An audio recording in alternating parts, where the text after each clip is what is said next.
I've interacted with him. Yeah, he's a good dude. I like him. All righty. Well, speaking of interacting, we are back. Welcome to another Wisco Fanatics Tuesday evening. We are recapping the Packers' loss to the Ravens. Honestly, probably not going to be a ton to say just because it ended up being like a backups game. And then we're going to pretty much just skip doing a preview this week. The preview notes are going to be to get healthy. We don't know if anybody prominent is going to play. Not that it really matters because there's nothing to battle for seeding wise for the Packers. And there's not a whole lot to win there. So the notes this week are just going to be to get healthy. And then we're going to look at some milestones that could be achieved this weekend, as well as looking at some of the stat projections that we did for this season and seeing, if there's any that we're close on, which is, again, another thing to kind of hard to do because there were so many injuries to the Packers this season. But we're going to hit the intro and get started on the recap. Welcome to another episode of the Wisco Fanatics Show, where we cover the Packers, Bucks, Brewers, and Badgers basketball and football teams from an optimistic and realistic perspective. Wisco Fanatics is brought to you by Cardboard Legacy, Wisconsin's most complete sports card shop. Buy, sell, grade, and consign all at their location in Oshkosh. Alrighty, so let's just jump right in. Start with Packers, Ravens. Just start with the pass rush. Yeah, not really much to talk about. The Ravens didn't have to face much pass rush because they ran the ball 9 more times than we had total plays. So in terms of pass rush, wasn't really an opportunity. They got 1 sack from Walker in the red zone, no yards lost. Really, the pass rush leaves a lot to be desired since number 1 isn't on the field anymore. And number 52 seems to have left his heart in another stadium because he plays with none right now. I will say that I thought LVN looked pretty good and Enagbare looked pretty decent. So other than that, really nothing really to write home about. Yeah, honestly, not a whole lot different than what I have as far as the defensive line is concerned. Just the first couple drives and the game as a whole, they're just getting run over, honestly. The first scramble that I saw from Huntley, I did see Gary hustle after him, but that's 1 play, and that was about all I saw. I will say with the Packers, they miss Micah Parsons, like Jake said. They missed Devontae Wyatt, and they lost Jordan Riley in this game too. So it's really, really tough with how decimated the defensive line is. And in the preview, the abbreviated preview, I'll throw out what they've done to address it. But like Jake said, Kingsley Enagbare has come a long way in the last 2.5 years defending the edge. Lucas Van Ness was the Packers' highest graded defender. He had 3 pressures and a team high 5 run stops, including versus the quarterback. He made some really, really good plays against the run. So a silver lining potentially was Lucas Van Ness had a really, really good game. So that is definitely something to build on for the future. Scoliosis is asking us about Malik Willis. We'll get to that. We'll get to that. That's part of our recap. So but yeah, that's about all I had on the defensive line. So, Simon, what'd you take away from the run defense? Sorry. Dog shit. Next question. Okay. Actually, I do have some stuff. I'm serious, yeah. That really sums it up. It does, dude.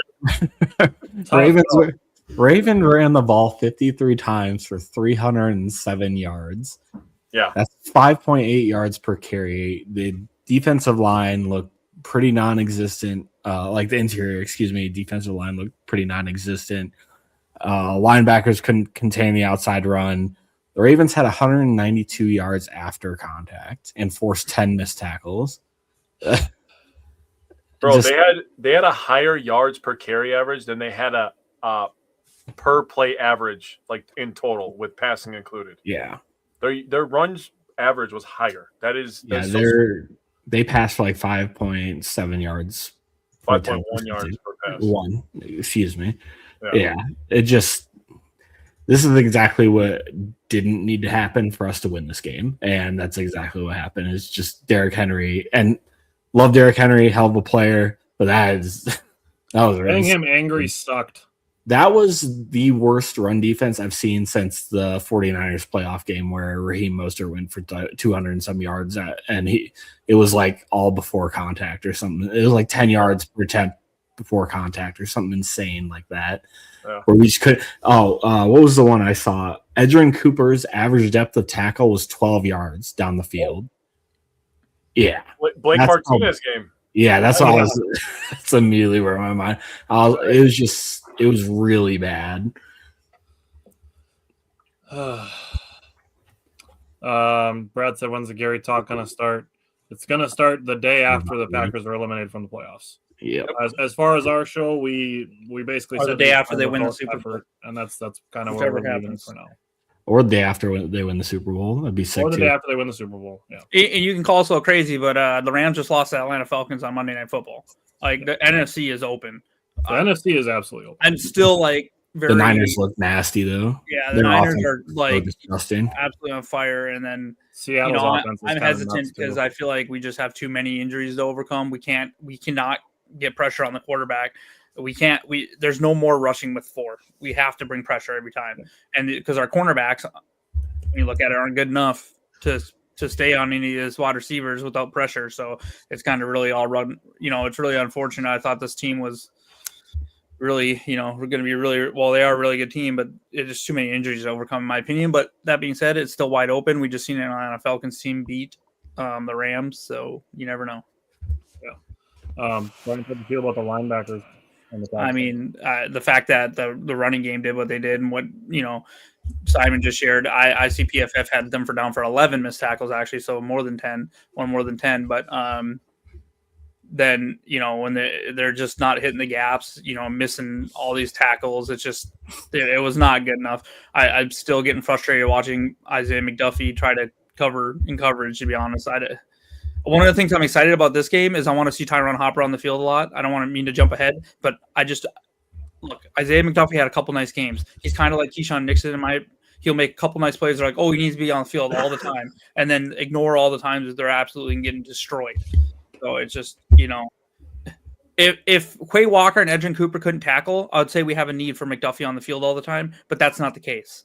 So I'm hoping, it's just frustrating to watch the linebackers because it's not good enough, especially with what we thought we had coming in this year, and I think we can have going forward with Quay Walker and Edgerrin Cooper still. They just did not play good enough. I almost felt like they got their spot clinched by the Vikings, and then they found out Jordan Love wasn't going to play, and then they pretty much just tucked their tails and said, okay, whatever. Like, I felt like they played with zero heart. There's a couple. Don't get me wrong. There's a couple players playing with heart. Malik Willis, obviously, because he's playing for a paycheck. Christian Watson looked, awesome. A couple other players looked decent, but other than that, it was just awful. Yeah. Hey, Scoliosis said Eric Wilson's looked great in purple this year. Yeah, I like Eric Wilson. We would Wilson. have been okay with holding on to. Yeah, I we like want Eric him to Wilson leave. a lot. Yeah, and we can't really fault him for like wanting to have a bigger role on a team. Like, he earned it. Yeah. Like, every time he was on the field, he was making plays. Yeah. So that's good for him. And that's where our blind loyalty to players like Nixon and McDuffie just frustrates me. Well, McDuffie We'll see. was Maybe Eric Wilson will follow Brian Flores to wherever he goes to be the head coach of. maybe. All right. Third and fourth down defense. I don't want to talk about any of this. Dude, I literally Brian Flores is leaving. Yeah, Tyler, Brian what Flores time did I is getting text head you, coaching dude? job. Like 8 o'clock this morning, dude, that I was not excited to talk about the Packers today. Yeah. Oh my god. Well, anyways, let's get it over with. They went 10 for 14 on third down, which is fucking disgusting. They got a couple touchdowns on third downs. Just really, it was bad. The whole game was bad. This game pissed me off. They came out, they punched us in the mouth. Packers responded. They punched us in the mouth again. They just kept punching us. When we were on the ground, they did that thing where, like, you end the game and they keep your foot on people's necks. You know, the thing that we don't do because LaFleur is too much of a nice guy. Yeah, so they beat the shit out of us in every goddamn area. 10 for 14 on third down. You remember that clip of Rasheed Walker and humping the guy? We were the one on the ground, and the Ravens were Rasheed Walker. That's what just happened to us. Yep, I agree. I seriously, I'm so mad about this game. Hey, sorry, Vikings fans. Brian Flores is getting a head coaching job. He's ahead of Halfley, in my opinion. I strongly agree. Yeah. Halfley maybe 2027, but Flores is getting a head coaching job in 2026. I can see that. All righty. Secondary. I mean, they didn't throw the ball a ton, so it was only so much. Valentine allowed the only touchdown pass. They forced a couple incompletions. I kind of wish they just made more plays on third down. There was a couple third downs where I thought we had them in a good spot, and they just let up an easy pass and first down. Yeah, that was rough. But they didn't allow anything deep. They kept a lot of stuff in front of them, but just the third downs irked me a little bit. He's wholly better than Halfley. Snuck a dad joke in there, huh? All right. Let's go to red zone defense. All right. Red zone defense. Yeah, you want to talk about this too? They had 5 attempts in the red zone in the first half. That's disgusting. Now, obviously, 2 of them came off of offensive miscues, a fumble, and a fourth down non-conversion. But the first attempt, they Hundley for 5 from the 19, and then 3 straight runs to Henry, 3-8, 3 touchdown. Second attempt was Henry, 3-9-5, no gain, 1 yard touchdown. So they literally just handed the ball to Henry 8 straight times in the red zone. They got 2 touchdowns. If they're not going to stop it. That's what he's there for. Third attempt, Huntley hit Bateman for 7. Third and 2, Huntley, Henry for 6. First and goal, Henry for 2. Second down was when we got that sack from Walker for no gain, and then third down incomplete. That was off the fourth down, so we held him to a field goal. Nice job. Second one was Henry for no gain, Huntley for 1 yard, incomplete pass, and then they held him to a field goal. Fifth one, Huntley hit Andrews for 8. Mitchell ran the ball for 3, and then Henry comes in and he runs in another touchdown, getting his 3rd touchdown of the first half, absolutely destroying us. They ended up 4 for 6 in the red zone, and like I said, five of those 6 attempts were in the first half. They beat the brakes off us in the first half. Brian, how did you feel about special teams? I mean, they're fine. Nothing really bad happened. We just got our ass kicked up and down the field when the Ravens were up on the field. So, I mean, special teams did its job well enough, unless I'm missing something that I can't think of. But, yeah, they were fine. Fine. What we need them to be. If they can perform how they just performed every, or however many games we may have left, that would be the best. But yeah.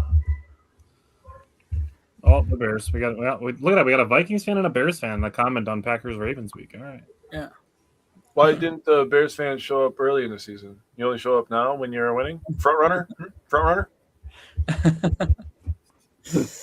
right. Let's jump into offense and go to tight ends. Honestly, pretty quiet game from the tight end room. Wiley had 1 catch for 8 yards, and then they did, I thought, a decent job in pass blocking when they were asked to, and not much in the run game snaps. That was pretty much it. It was a really quiet game from the tight ends. All right, what about wide receivers? Yeah, I thought Christian Watson, obviously, finally, that's the first game all year we had a wide receiver go over 100 yards. So kudos to him. Romeo Dobbs, made a couple plays. Still a little sour taste in my mouth from a couple weekends ago with him. And then other than that, I thought Reed was fine. I just want to see Matthew Golden get involved more. He had the one decent catch, and then they didn't really look him. I don't know why Bo Melton is out there running so many more routes or on the field, just as much, if not more. I got to look at the snap count than Matthew Golden. It just doesn't make sense to me. I don't. Yeah, it is what it is. But let's see. Yeah. Let me look real quick. Yeah. Well, I guess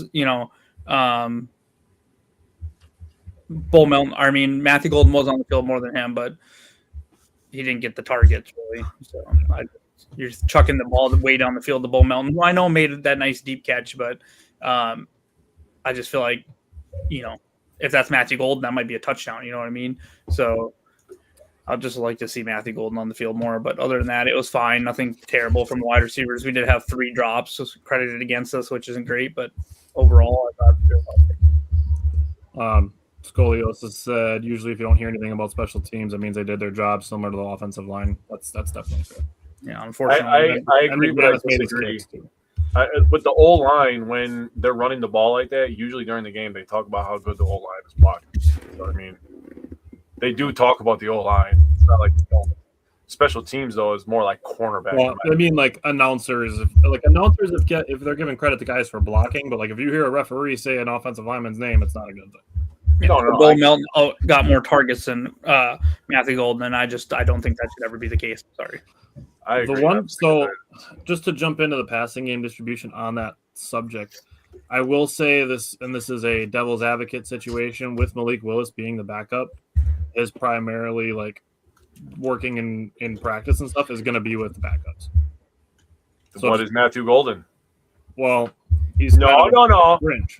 Freaking Bo Melton started the year as a fucking corner, and he's getting more goddamn attempts than our first round wide receiver. Okay. It's stupid. But we have this not have this conversation like the last 3 weeks in a row that I don't think that Matthew Golden is 100%.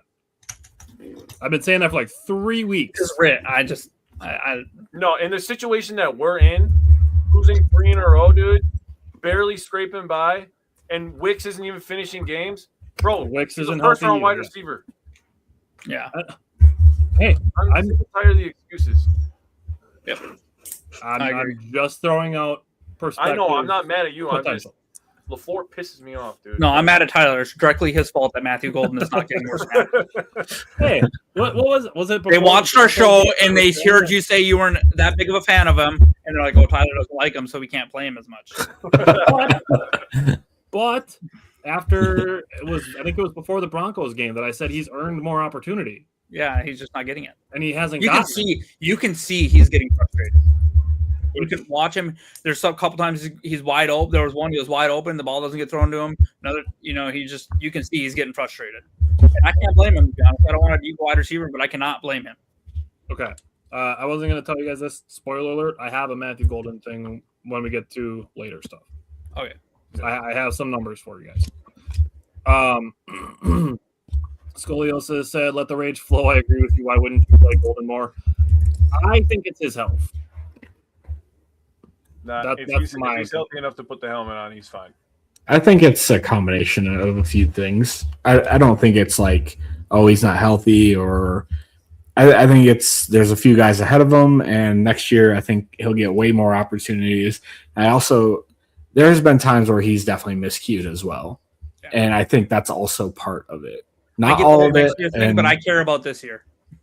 Okay, but if you're taking a wide receiver, you have to be okay with some growing pains. I agree. How many people are ahead of him? Is Dontavian Wicks one of them? That guy hasn't finished the game in like freaking 3 months. There's three guys I would put. Was it Thanksgiving? Yeah, that was the last game. He actually finished the whole game. I think it's 3. Honestly, I think it's 3. But they treat him as if he's our number 6 wide receiver. Seriously, dude, you bring up Bo Melton, who, again, started the year as a cornerback, and now he's getting deep shots more than our first-round wide receiver. That's what frustrates me. That doesn't make sense. You drafted this guy because he's fast, and he's a deep threat. And you don't even use him as a deep threat. You use a corner as a deep threat. That makes no sense. I'm sorry. It makes no sense. All right. On the passing game distribution, they took 6 deep shots. They went deep 20-plus 6 times. Credited for 6 completions on 6 attempts, but there was a deep incompletion to Matthew Golden. So I don't know where that was, not in the statistics, but Brad asked if we can win the Super Bowl with Matt LaFleur. I don't see why not, but it all depends on if the coaching and the execution are happening at the same time. Because there's definitely times where Matt LaFleur looks like a Super Bowl caliber head coach, and then there's other times where it's like, why are we playing with training wheels? That's fair. So there's a duality to it. So I think it's possible, but Malik Willis was 2 for 2 on 10 to 19, 6 for 8 on 0 to 9, and 4 for 4 behind the line of scrimmage. My big note from this is please let Jordan Love throw 6 deep balls in the wild card game when we get that far. I think next week their plan is going to be to have a pretty small recap and then a bigger preview for the playoff game. So that's going to be the plan next week. But as far as the distribution goes, 10 players were targeted. All 10 had at least 1 catch. Christian Watson had 6 targets. Jaden Reed had 4, Romeo Dobbs and Bo Melton had 3 each. And that's where we stand with the passing game distribution. So moving into offensive line. Yeah, I mean, if you look at the PFF grades, Belton finished with like a 15, and Banks was like a 23, and another one was like a 30 something like 7 pressures allowed from our interior offensive line. We couldn't get anything going in the running game aside from Malik Willis, so not good enough for sure. I think Zach Tom's going to help shore a lot of this up once he gets back. Actually, Jordan Morgan did like it basically off PFF grades, which I know we've talked about is not, we don't take it for gospel, but it's a decent measuring stick. Jordan Morgan had a good game, but it's just been really inconsistent. But either way, it wasn't the offensive line that lost us this game. Yeah. Alrighty. Run game. You mean Malik Willis? I don't know. Oh man, because we were hearing it from one of our friends. He was like, he had Josh Jacobs in fantasy. He's like, he's done. I beat him. He's like, he's done. I was like, dude, it's not even his fault. I love the game plan for him. even when he got the ball, like he was just hitting the backfield, and there was like nothing he could do. He went $850. Well, that's true too. Yeah. Wilson had 3 carries for 16 yards, but Malik Willis, his option game is just so good. He pulled that ball so late on his first touchdown. Yeah. I was like, I didn't even know he had the ball for like a second because I thought he just handed it off, but he ended up going 9 carries for 60 yards. He forced 2 missed tackles. He had 2 touchdowns, and he had some nasty runs where I don't know how he made it happen, but he did. Yeah. Malik Willis for MVP. Jeez, he had a disgusting. He was so good this game. It's too bad the offense kind of got marred by those couple miscues because he had an absolutely insanely good game. Well, it sucks too. We had a chance to make it a 1-score game, and then he hurts his shoulder on that throw, and then Clayton Tune comes in. It's not Clayton Tune's fault. I think the ball was right off from Bo Melton's hand. Yep. Good thing he was there, not Golden, right off Bo Melton's hand into the freaking defender. Yeah, good thing we're putting a corner on the field. That's why they moved him to corner because he can't catch. Well, let's just throw another deep shot to him. Why not? He can catch those better, apparently. I don't know what's going on anymore. All right. Going to 3rd and 4th down offense. Yeah, we had 6 attempts from 3rd down. We converted 3 of them. Honestly, Malik was a monster. The one 3rd down just keeps popping up in my head where he freaking spins off 2 people and then keeps running in the red zone. I was like, holy shit, this guy might actually be a baller, dude. Yeah. He's gonna get a pretty decent contract from somebody. It's gonna be tough to. I'll be a little surprised if he doesn't end up with a Justin Fields-esque contract. I can see that. So I actually wrote this in my notes just because I have this written down. I don't think he's going to get Baker Darnold money, the 3 for $100, but I also think he's going to get more than Daniel Jones, his 1 for $14. Yeah. So Fields got like 2 for $40. I think he got 2 for $40. So I was thinking like 3 for $60 for Malik Willis. Yeah. And I don't know if they'll do that much, but I think 2 for $40 would be a good contract for him, and we'll probably get a comp pick out of it. Yeah. No, we don't have the cap space to take and trade him, unfortunately. I just don't know how they would make that work. But Scoliosis, the fact that he played so well kind of sucks. I don't think Minnesota would have a chance to bring him in to compete with McCarthy because he probably earned himself a starting shot somewhere if the Jets will give Fields $40 million. Imagine. Brett said drafting for Flash with Golden wasn't the Packer way, and it hurt our offensive and defensive lines. I was in favor of a wide receiver, but looking back, it set us back. I mean, I disagree. I don't hate the wide receiver pick just because we needed to replenish, because I think there's 2 guys walking from that room next year. Yeah. And that's why, like Simon's talking about, Matthew Golden could be a huge piece next year, and I strongly agree. Yeah. There were wide receivers that I liked more available at that pick. And yes, I fell prisoner to, some film guys that I fell in love with watching film that, weren't going to be super prominent wide receivers.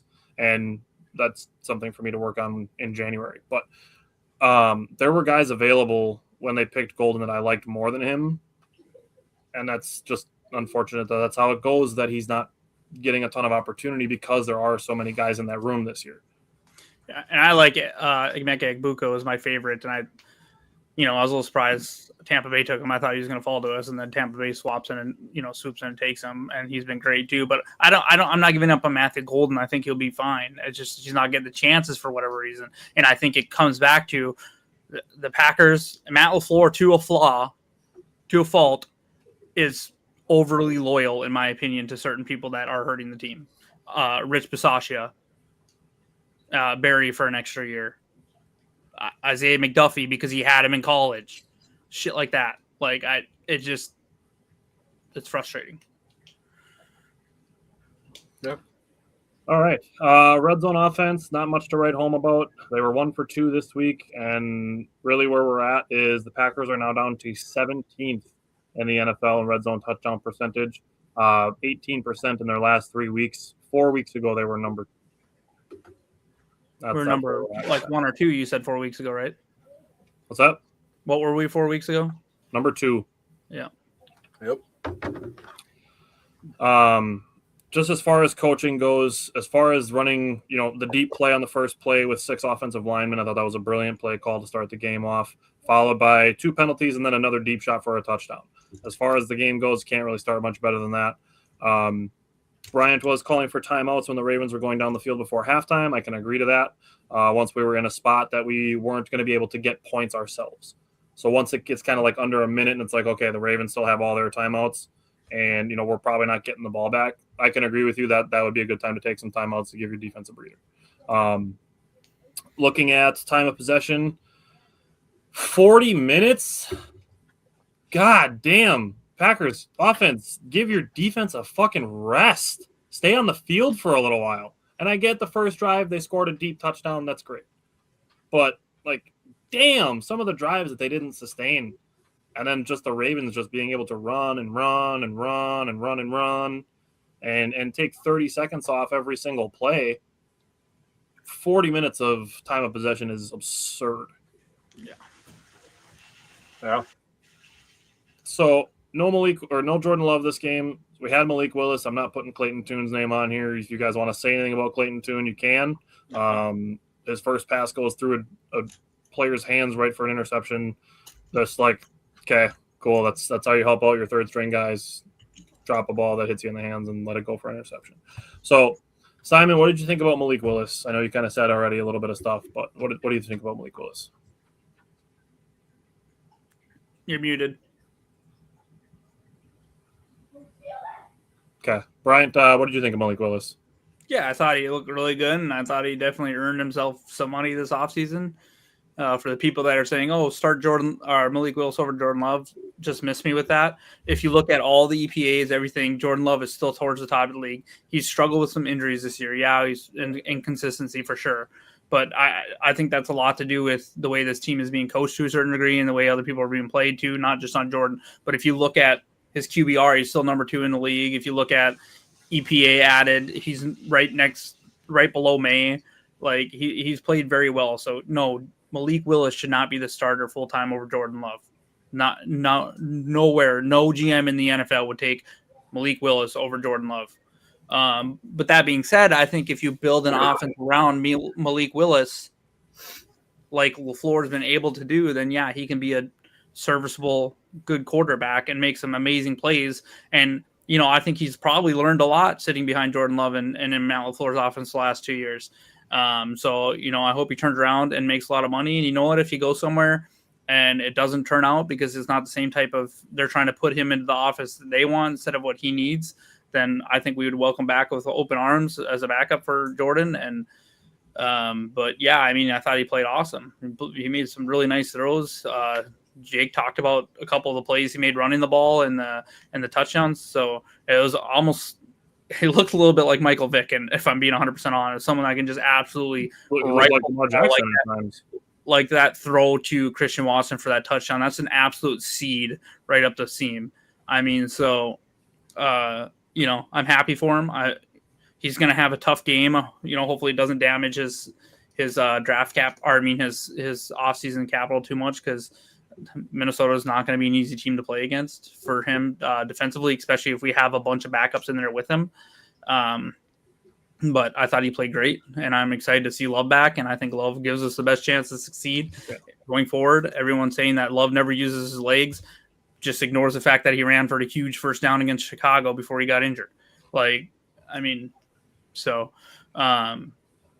well, Love does play a little bit more like Aaron Rodgers in that aspect of running when he has to, not running because he can. Yeah, 100%. I've seen people complain, he throws off the back foot. Oh, you mean like the touchdowns he was throwing against Chicago in the first matchup off the back foot, like making beautiful throws, avoiding pressure, taking very, pretty minimal sacks with let's be honest, our offensive line is maybe top 15 in the league. Maybe I would put them somewhere between 15 and 20, probably. A lot of the, their numbers being low on sacks, it has a lot to do with Jordan Love. So, yeah. And the thing with this, and I'm just going to jump in because we're having this conversation. Willis, he was great as a runner. He was really good as a thrower. He's someone absolutely is going to take a chance on him, and he's earned that. And the biggest difference for me, and this is credit to Matt LaFleur, is you have two different guys with two different play styles, and they're both succeeding in your offense. That, to me, that is credit due to Matt LaFleur. To be able to tailor your offense to two different play styles is impressive. Scoliosis brought a great point. When he starts somewhere next year, I promise Love will be out playing him, saying it's different when teams are scouting your tape week in and week out. That's absolutely fair when teams are preparing to face you and not preparing to face a backup. Looking at two things. When Jordan Love is in, there are two plays in this game that I think would have been different had Jordan Love been in the game. And both of these games would have changed the game, in my opinion. One being the fumble that goes off Malik Willis's face mask. I think that is, while that is on Sean Ryan, Jordan Love has this offense more organized than for stuff like that to happen. Yeah. So that's one. And then the 3rd and 4th down where the Packers got stopped, 3rd and 1, 4th and 1 back-to-back plays. The 3rd and 1, they might still try to run that similar play just to get the hurry up, just to catch, try to catch the Ravens off guard. But that 4th and 1, you look at both of those plays. If Jordan Love is in the game, he's taking his time. He's diagnosing pre-snap, and I'd bet you $100 that Jordan Love is changing one of those plays to a throw. Yeah. I can't believe they didn't run a bootleg or something with Willis in one of those with a tight end leaking out. Like, that's where I think Matt LaFleur gets a little stale in some of his play calling from time to time. And I think Jordan Love is looking pre-snap, and I think one of those two plays is going to end up being a throw. Yeah. Just on the wide receiver thing, I did pull up some wide receiver numbers, and honestly, Matthew Golden, he's 7th in the league in yards for rookies. Yeah. Obviously, Emeka Egbuka and Tedero McMillan are up above him or were picked before him, but the guy that I had as my number one wide receiver was Luther Burden, and unfortunately, he got drafted by Chicago, and more unfortunately, he had a monster game against San Francisco on Sunday night, and we might be playing him next week. So, Jaden Higgins, picked by Houston. He was picked in the 2nd round. Former Badger Chimere Dike has 35 more yards than Matthew Golden. Granted, he's played more games, but, there were a couple guys available, I think, that would have been better fits, in my opinion. But Golden's here now, so that's who we're cheering for. Simon, what did you think of Malik Willis? Yeah, just it was a really shout out Gutekunst for swapping a 7th for him. I mean, that was a huge pickup. He'd probably get a 3rd round pick for that. He basically traded a 7th round for a 3rd round and a couple years of backup. No, I think he the very worst. Well, who else are we talking about in the offseason getting a big contract? And yeah, that, I mean, maybe a 4th depending on. Daniel Jones is probably going to get a big contract too, but that's who?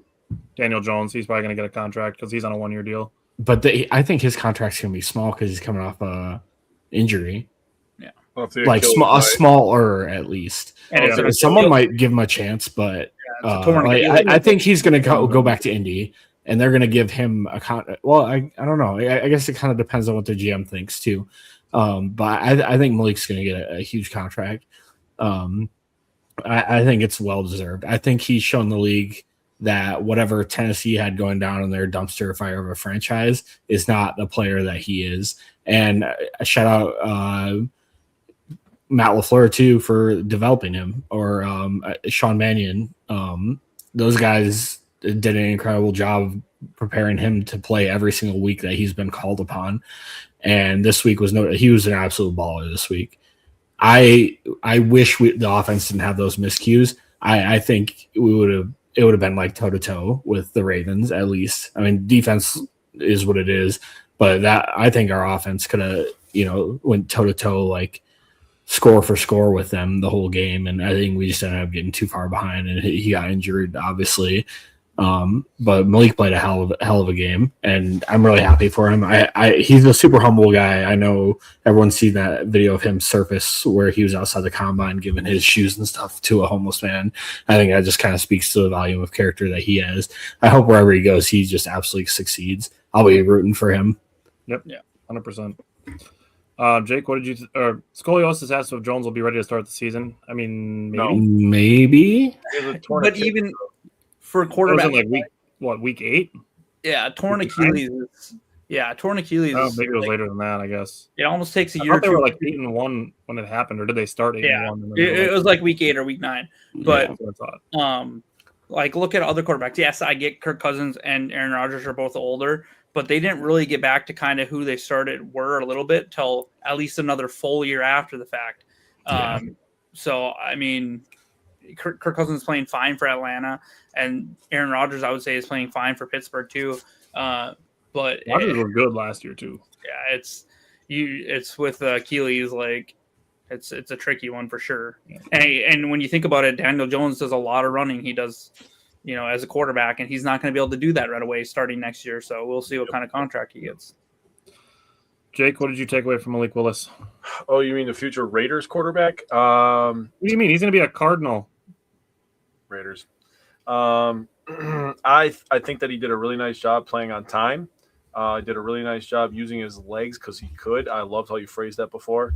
And he has a stronger arm than I remember, honestly.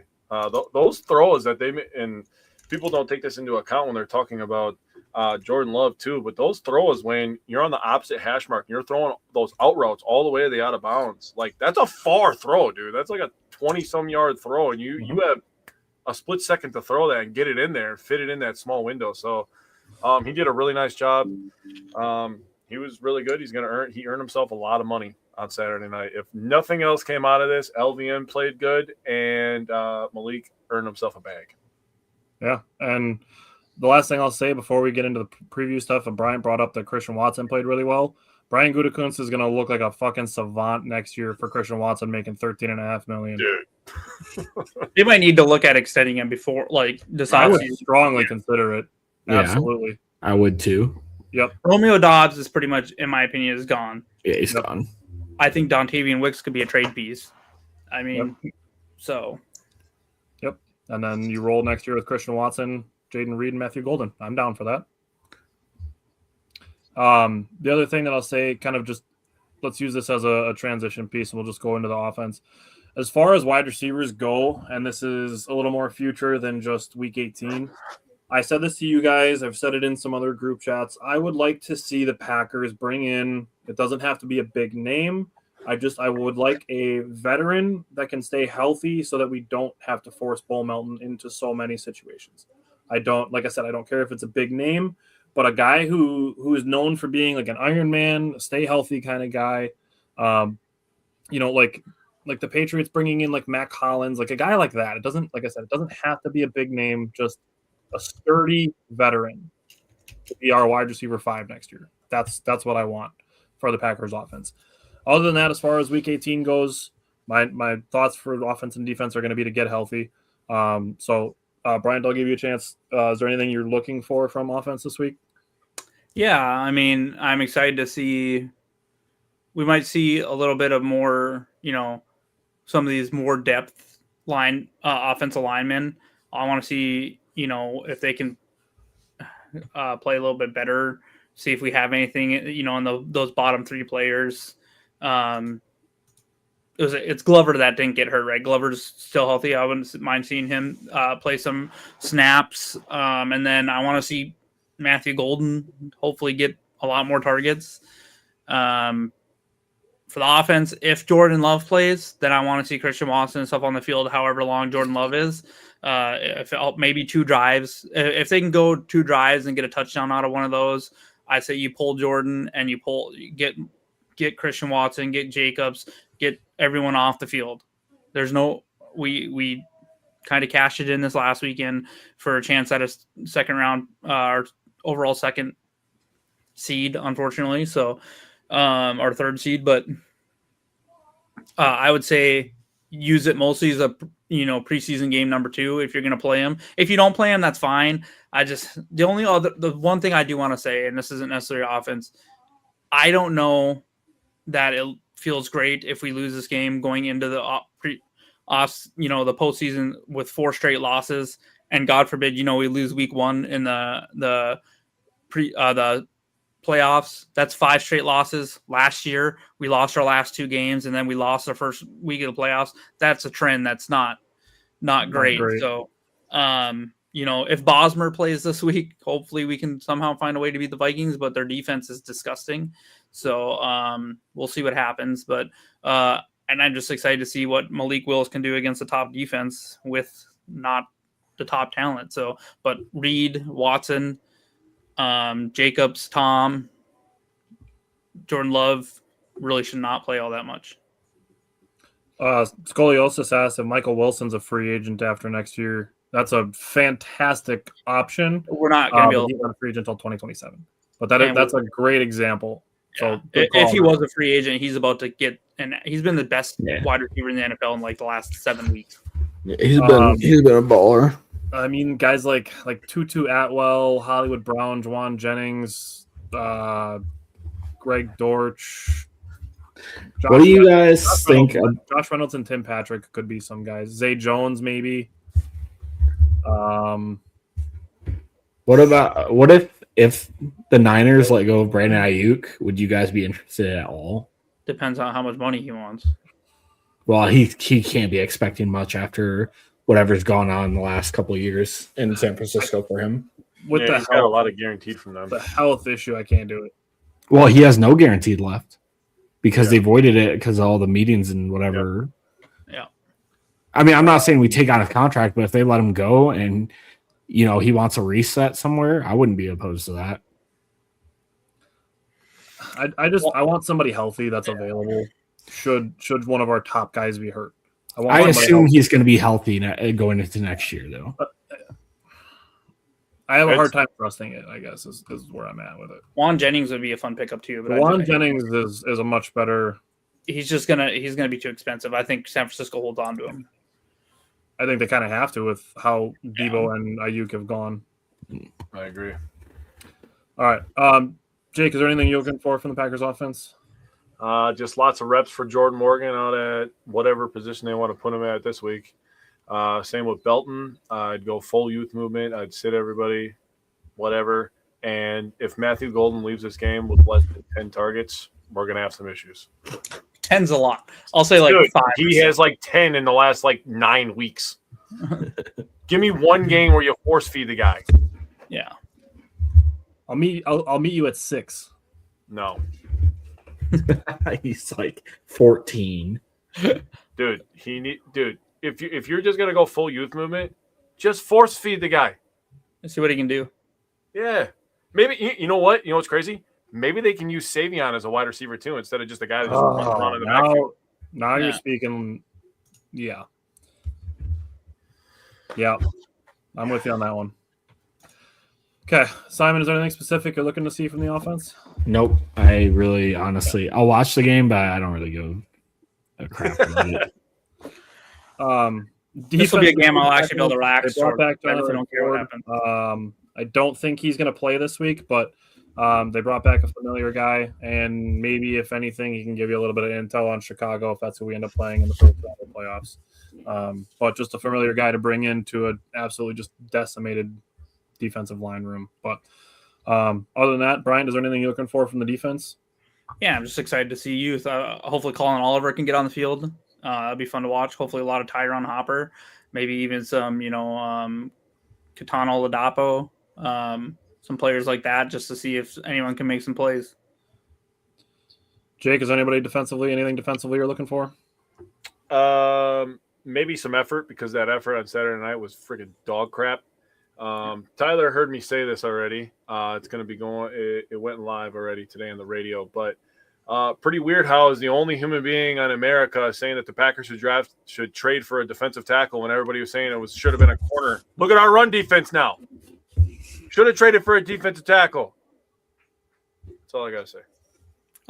One more thing real quick. Maybe put Bo Melton out at cornerback and actually see if he can play better than anyone that we're starting at cornerback, because I'm really sick of Carrington Valentine just not caring to tackle at all, and Keyshawn Nixon getting burned on a regular basis. Yeah. Bro, Valentine talks way too heavy for a guy who hits like a freaking MyPillow. Dude, Keyshawn Nixon is like the first pancake that you make when you start making pancakes. He's burnt on the one side and okay on the other side. That's pretty much how I think of him. I like that. How do you make your pancakes, dude? With heart. I don't know. With shame. Just puts them on a lukewarm pan and shames them into cooking. The first pancake gets burnt because I'm having to yell at the kids and the dog's acting like an idiot, and I forget about it. Bacon's burning on the other side of the stove. Shit. Chaos at Bryant's house for breakfast. Yeah. Dude, you're rich. Why don't you have somebody cook for you? This is why I call him Nissan, because he's not I don't know. Demetrius Melvin said Cooper DeJean could have been drafted by Brian Green. No, please stop. We have Javon Bullard. Cooper DeJean.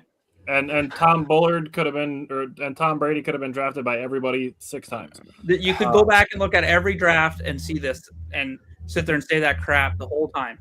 When Jordan Morgan's our starting left tackle next year, nobody's going to complain. Look who else we got out of that damn draft. Yeah. He hit 3 of the next 4 picks. Yeah. Like, what are we talking about? Scolio said Alec Pierce is a free agent next year. That's a good one. Yeah, but his market value is $19 million. Yeah, Hey, Alec Pierce is going to be expensive. He's good. Bryant said he'll make pancakes for you if you go over right now. Yeah. I'll see you in First about one's 24 burnt though. hours. Simon, was there anything you wanted to see from the defense? Nope, I don't care. Okay. I won't even ask Jake what the weather is going to be like, because I already know the answer to that. Yeah. All right. So last thing before we head out for the night, I have some milestones that could happen this week. This completely dependent on just how some of the game goes and who's playing. Like Jordan Love, if he plays, throws a touchdown and no interceptions, he'd have 24 touchdowns, 6 interceptions, a 4-to-1 touchdown interception ratio. That would be great. I think that would be better than anything we were expecting this season from him. So I don't know that Jordan Love's going to play. Matt LaFleur has kept his cards kind of close to the vest, and I don't really expect Jordan Love to play this entire game, even if he starts it at all. Similar to Josh Jacobs, I don't think he's going to play a whole lot. But if he gets 71 rushing yards, he would hit 1,000 for the season. Yeah, I'd be shocked unless he breaks off a huge one to start the game. I think if you see Jordan Love in the game, it's going to be a lot of very quick throws, hit your back foot, throw the ball, just to get a few reps in. That would be my guess, and I'm fine with it. Throw off of it, we're good. Yeah. Make sure you lean back a little bit and loft that shit up there. Emmanuel Wilson needs 48 yards for 500 on the season. Christian Watson needs 1 touchdown to tie his career high of 7 with his rookie year in 3 fewer games. So that would be cool. Matthew Golden needs 47 yards to reach 400, so that would be nice. And then Chris Brooks needs 9 yards to reach 100 rushing yards on the season, so I'd be happy for him to get that too. He's a guy who does a lot of dirty work. I'd love to get him over 100 yards for the season. That would be cool. And get him a touchdown would be sweet. Looking at stat projections, it was really sad. It was really, really rough to go through this because there was a lot of them that without injuries, I think we would have had good pace on, especially offensively, which looking at Tucker Kraft's numbers, like, oh my God, Yeah, he would have destroyed I think he would have destroyed what we had for him, right? No, we would have done really well, you We guys. had him pretty high. I think I said that he might lead us in targets. He would have exceeded our yardage by like 200 and by a handful of touchdowns, but just because he was scoring touchdowns like crazy. But I basically just doubled what his numbers were and looked at it that way. If you doubled what he had done before his ACL injury, he would have finished 64 catches on 80 targets for 978 yards and 12 touchdowns. God. We had him 63 receptions on 82 targets for 777 and 8. Pretty good, actually. Yeah, that's pretty good. So that was it is basically a preseason game.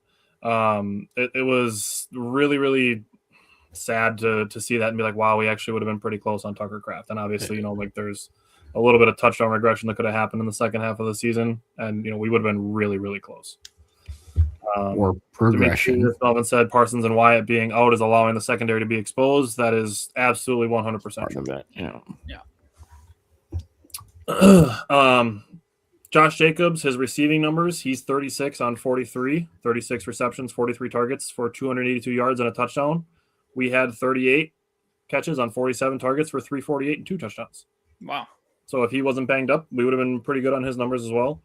And then Romeo Doubs, he's got 55 catches on 83 targets for 724 yards and 6 touchdowns. We had him for 59 catches on 84 targets for 696 yards and 5 touchdowns. So we did really good on Romeo Doubs. Defensively, we did great on the DBs. Bullard has 57 tackles. We had him for 59. He gets a couple this week. We're good. He also had we'll get to McKinney in a second. We had him 41 for 58 in coverage. He's 47 for 62, so we're close there. Evan Williams, he's got 62 tackles. We had him down for 65. He has 3 interceptions. We nailed that. We did have a much more completion percentage for Evan Williams, but he's been playing a lot closer to the line of scrimmage, so that's going to raise that up a little bit. Xavier McKinney, 73 tackles. We had him down for 68, but he had 10 tackles versus Baltimore. So going into week 17, he had 63 tackles. We projected him for 68. This is interesting, and this is something I just wanted to bring up, not because we were close on stats, but just to really show how effective he was in 2024. Xavier McKinney, we had him to face 43 targets. He's been targeted 27 times. Damn. Teams are not throwing at Xavier McKinney like at all. Yeah, Carrington Valentine's given up 30 receptions on 54 targets. We had him on 34 for 56. He's allowed 5 touchdowns, though, and we had him down for 2. So targets were good, but touchdowns has been rough. Keyshawn Nixon has given up 48 receptions on 80 targets. That's 60%. We had him on 53 for 83. That's 63.9%. So we were really close on Keyshawn Nixon. He's given up 7 touchdowns, has an interception, and 13 passes defensed. We had him down for 5 touchdowns, 2 interceptions, and 11 passes defensed. So, I mean, he's given up a couple extra touchdowns that we would hope not to allow, but I don't think he's super far off from where we had him. Mm-hmm. Isaiah McDuffie has 54 tackles. We had him down for 56. He has 25 run stops. We had him down for 27. So those 2 numbers could come true. I will say Quay Walker has 90 tackles. We had him down for 98. We had Quay Walker down for 3 sacks. Nailed that. He's got 3.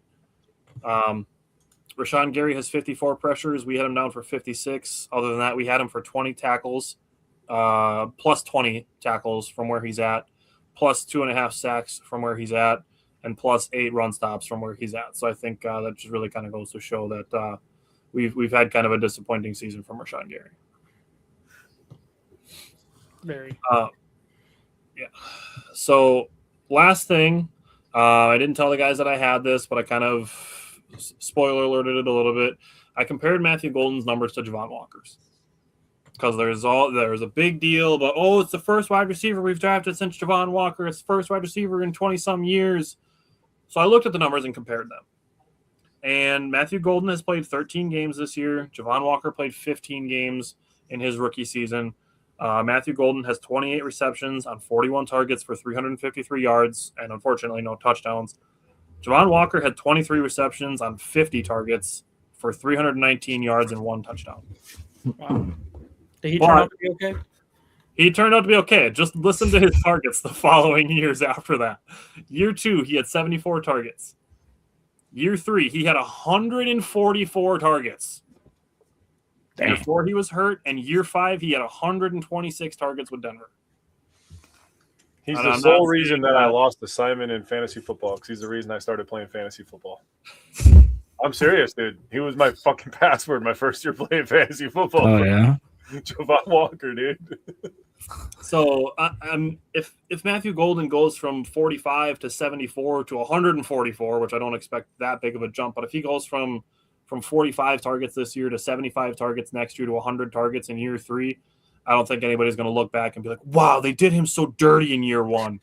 It's funny because even if you look at like the Packers' previous like high, receivers they've taken pretty high, almost none of them start out like with huge numbers. Yep. Like think Jordy Nelson, Devontae Adams, like none of those guys started with getting like huge target volumes or anything like that, or having big numbers. So I'm not worried about Matthew Golden at all. I think with the potential of Romeo Dobbs Random walking, Eagles. I think Dontavian Wicks is going to be out of the picture next year.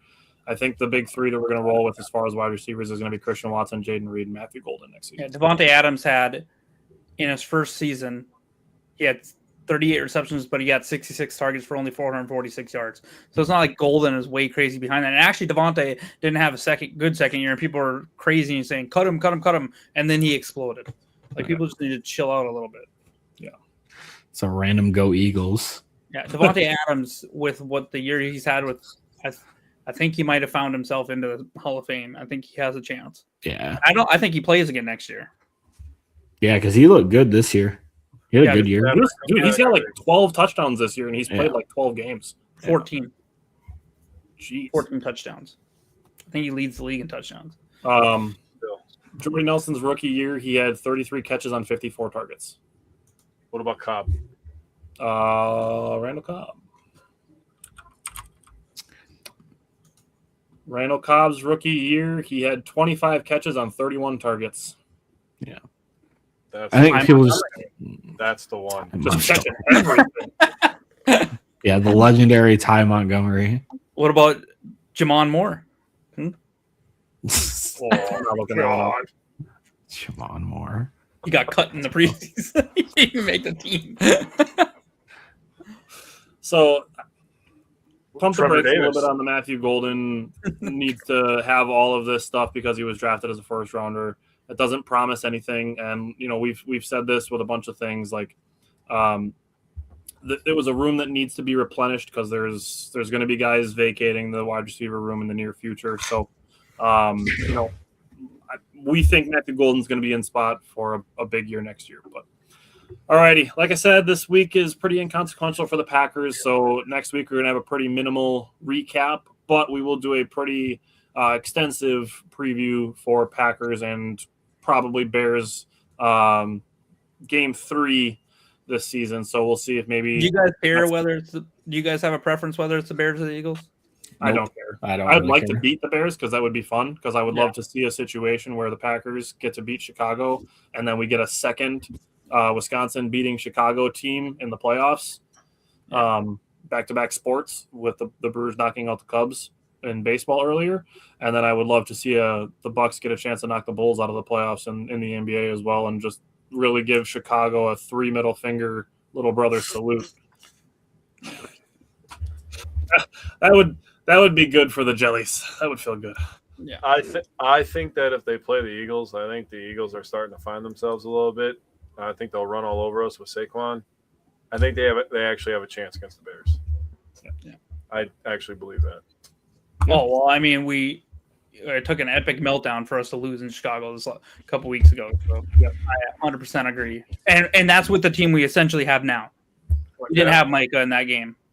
We have everyone. Yeah, and no Zach Tom in that game while having this.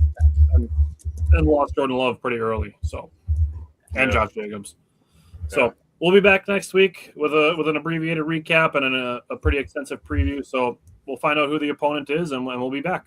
Scolios said watching the Vikings beat the Lions on Christmas, although it hurt our draft order and maybe a schedule next year.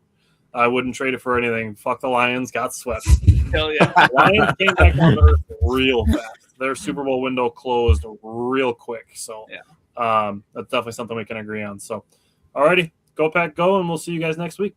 Go Pack.